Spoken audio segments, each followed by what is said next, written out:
Hello everybody, welcome back to the HardReset.Info channel. In today's video, I'll show you how to fix speaker not working on your Nothing Phone 4a Pro.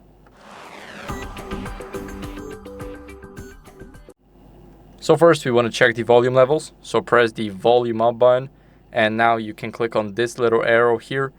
As you guys can see, we want the media volume to be turned all the way up. So we're just going to grab it, put it all the way up. Same goes for ring, and also you can just do the same for every single one of them. This is what we can see in the settings, and everything is maxed out.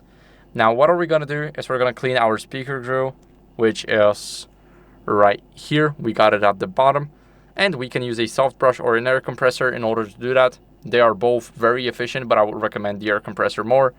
And of course, make sure that Bluetooth is disabled. So open up settings, go to connected devices, click on connection preferences and go to Bluetooth. Make sure that it is disabled and that the switch is not white but gray.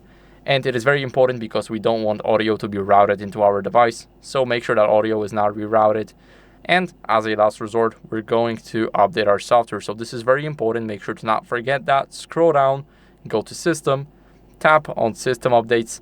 And as you guys can see here, we have an update available. So we click on Download and Install. And after the phone restart from the update, everything will be fixed. So that's it for the video. I hope it was helpful. If it was, then leave a like, subscription, and a comment. And I'll see you in the next one. Bye.